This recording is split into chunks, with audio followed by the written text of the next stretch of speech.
Bonjour mesdames et messieurs, in this episode I show you how to retouch and make a daylight photography pop.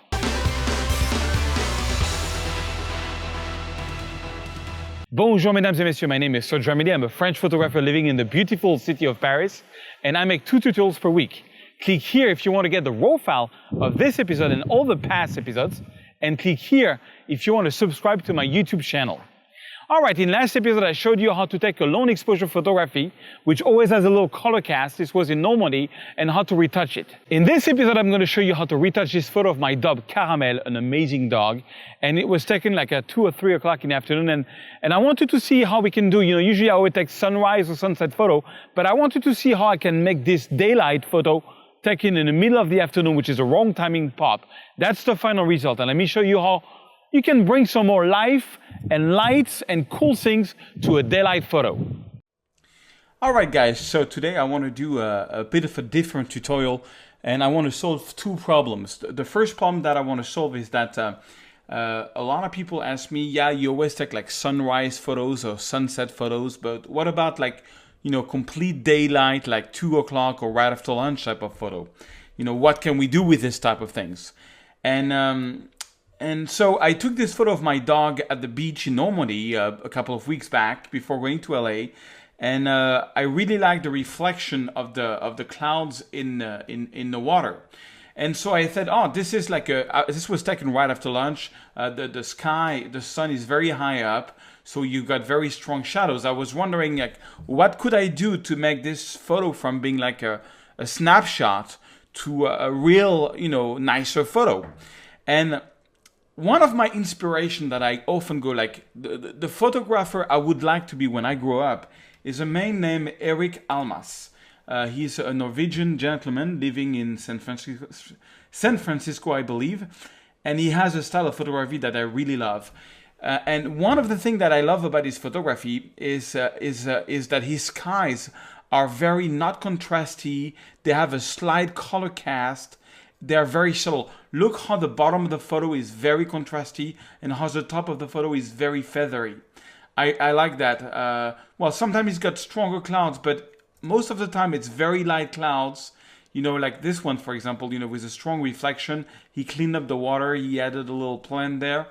And I like this contrast of basically, of very fuzzy sky and a foreground very contrasty. So that was my source of inspiration. Now, of course, his photos is way better than what I'm going to show you, but check out his work. He's really he's a guy I really go to often, because he doesn't have this very dramatic skies that we see all the time now with clarity. Look at this. It's very fuzzy. It's very interesting light. I'm a huge fan of his skies. Anyways, and look at this. Very strong contrast in the bottom part of the photo, very light contrast here. So that was my inspiration. Now, look at that. There's a lot of stuff going on, but even that, you look how the sky is very, very subtle. There's a lot of texture, but it's very subtle. Very, very subtle. That's the Seychelles. I've been on that beach. It's amazing.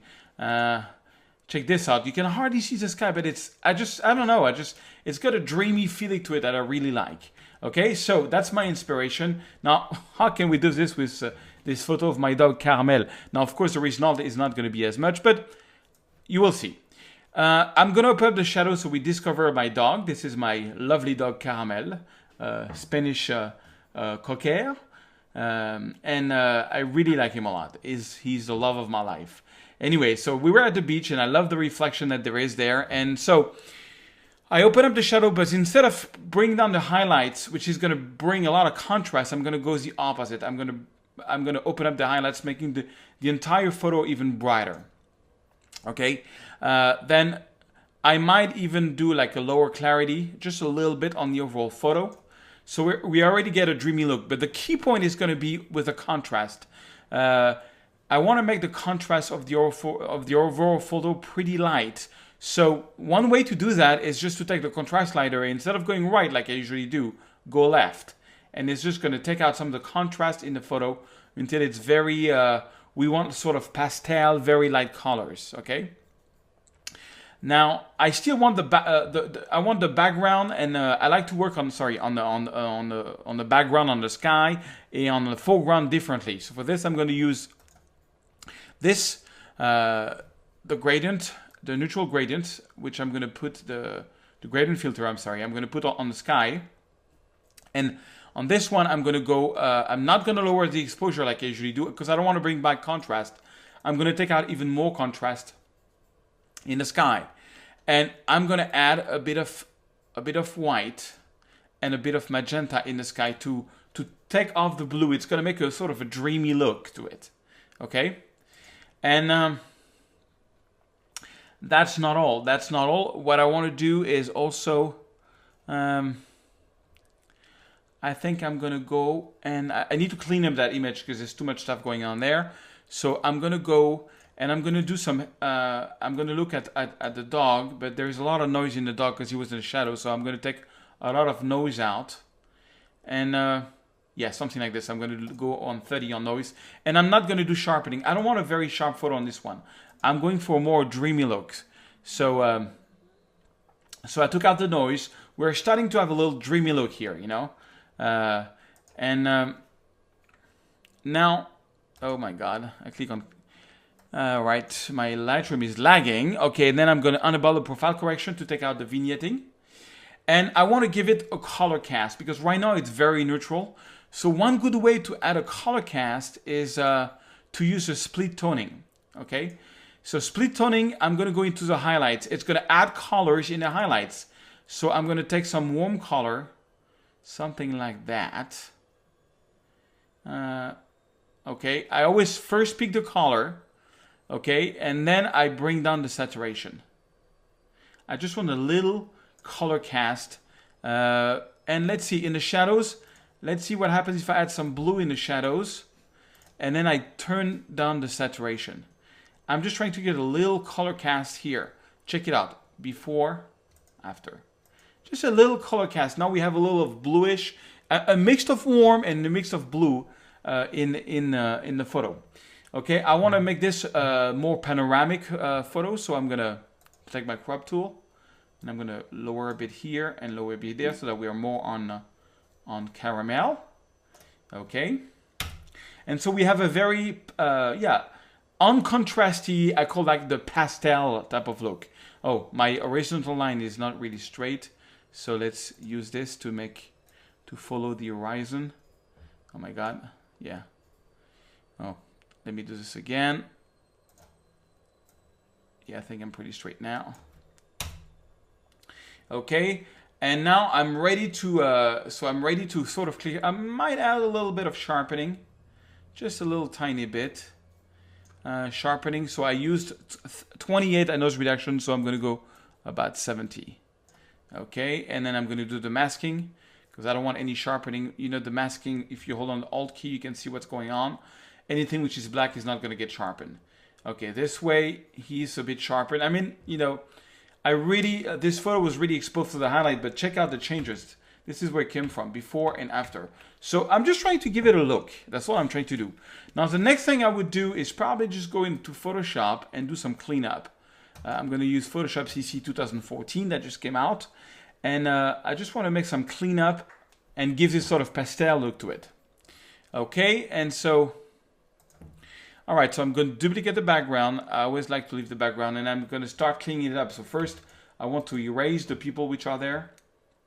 So for this, I'm going to take my, the healing brush tool, and well, no, I'm going to take the stem tool.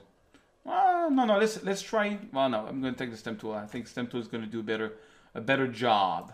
Stem tool is like the old-fashioned to take things out, but I think it's going to work well. I'm just going to take this and take that out. You know, just copy that matter here.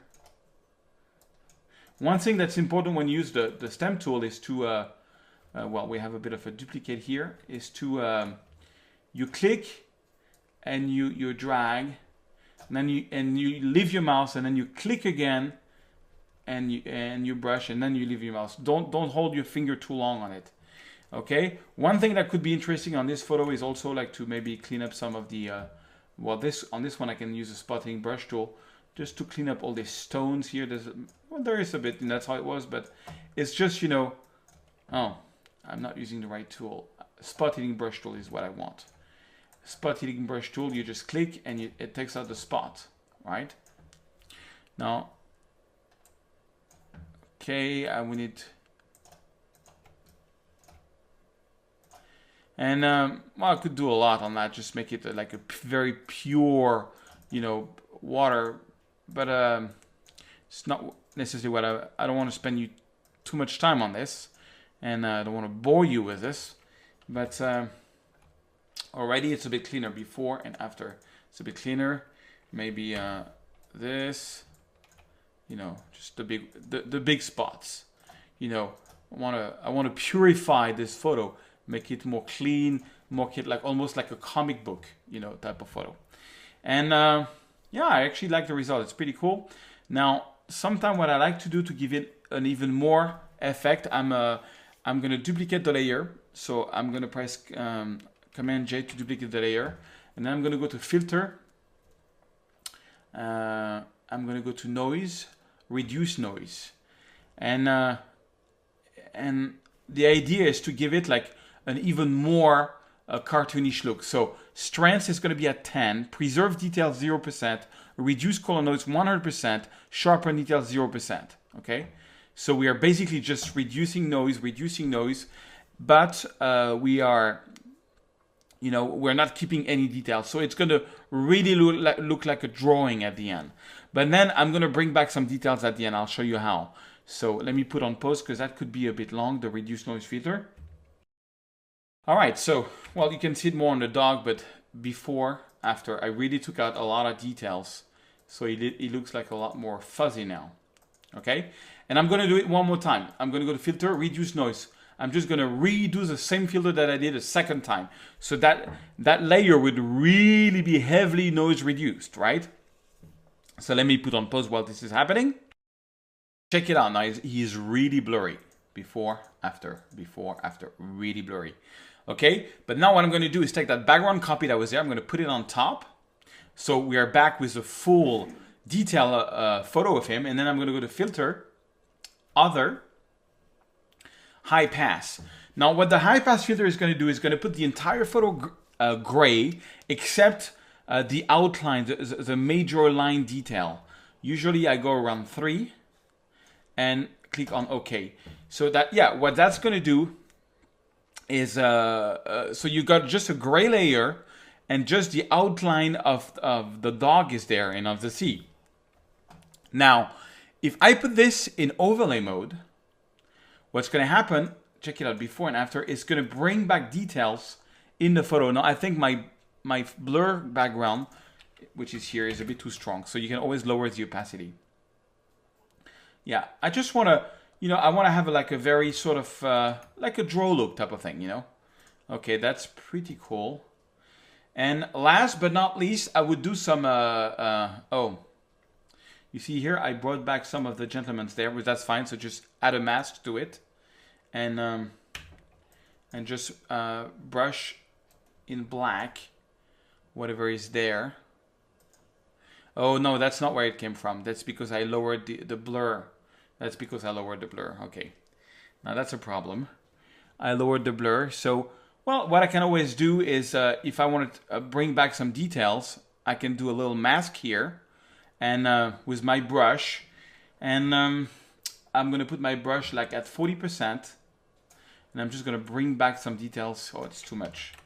Okay, I'm gonna make it like 20%, 20. Just want to bring back some details here in the dog, and maybe in his shadow. Okay, not necessarily in the rest. Okay, so basically that blur filter, I just, what I did is I made a white mask and I just painted a little bit in black. So I took out of the blur just on the dog. But the rest of the photo is pretty, it's a pretty, yeah, it's pretty blurry. If I want to bring back some more details, I can just lower the opacity at like 10% and just brush a little bit on the sky and just, you know, bring back a little bit of details here in the sky. Okay. But, you know, I like the look. I was going for this sort of dreamy look. Now, next, last but not least, I would do some dodge and burning there using my Wacom tablet. So I would create an empty layer, put this in overlay, the principle that when you have an empty layer in overlay, what happens is that anything which is a bit white is going to make make that part a bit brighter. Anything which is dark is going to make that part a bit darker. So let me show you. First, I'm going to press D for the default color. I'm going to go black is cool. I'm going to take a brush. Yeah. So when you use overlay, make sure your brush is not like over 10%. It's going to be very low percentage. And I'm just going to brush, for example, here on the shadow of the dog, just to make it punchy a bit more. Okay. And I can zoom on the dog and just, bring back some more details here. And more you do it, so I'm just looking for parts which are a bit dark, and I'm making this one's a bit darker. I'm bringing back contrast this way. It's called dodge and burning. But more you do it, more it's going to look like a cartoon drawing. Okay, so that's my blacks. Then I'm going to press X for my whites, and I'm going to do the same thing. I'm just look for parts which are white, and I'm going to make them a little brighter, make his eyes a bit brighter. Okay. And if you think it's too strong, if you think it's not natural enough, well, you can just lower the opacity a little bit. But I like what it does. Okay, then I'm going to take a big brush, white, and maybe some of the reflection here, I'm going to make them a bit stronger. Now, I don't like what it does, because it brings like a white color to it, which is not cool. So you know what? In that case, I'm going to make a new empty layer. This time I'm going to put it in soft light. Same thing, and I'm going to brush, but soft light is going to give it less of a color cast. And I'm brushing at 11%. Just want to add a bit more reflection in the water. A bit more, yeah. Anyways, the idea was just to play around and see how I can, make a daylight photo, which is like a snapshot, a bit more interesting. I'm going to lower the opacity of that. Okay, I could do a lot more of dodge and burning, but you get the idea. That's a bit the principle. Okay, and so I'm going to close this, save it, and I'll show you what the original photo looked like. Let's wait that it comes back into Lightroom, being saved into Photoshop. So here we are back in Lightroom. Okay, so this is the retouch photo in Photoshop, and this is before we went to Photoshop. I'm going to reset it so you can see the before. So this is the first photo, and this is where we are. Okay, one little thing that I might add to this photo, because I'm the king of complexifying the light. I cannot help but complexify the light everywhere. Is to add the sun. So I take a radial filter. I make a big radial filter like this. I invert the mask because I only want to affect what's inside of the filter. I'm going to boost the exposure. I'm going to feather it a lot. I'm going to add some yellows and some magenta in the sun. And here comes the sun, as the Beatle would say. Here comes the sun, and I'm going to put this in the upper corner where the sun truly was. So we're going to fake that it was there. And maybe a little bit lower. I just want to add the sun a little bit. And I could actually make this even bigger. I mean, it's kind of subtle, but it just makes it slightly more interesting. It's like, oh, there's the sun in the photo. Check it out. Before, after adding the sun. Just a little complexification. A little bit. Okay, I hope you like this, and I will see you in the next episode, mesdames et messieurs. Back to me. All right, mesdames et messieurs. If you have any suggestions of tutorials you would like me to do, please leave a comment in the YouTube channel. I look at every one of them, and I will do my best to fulfill your wishes. Mesdames et messieurs, I will see you in another episode. Au revoir.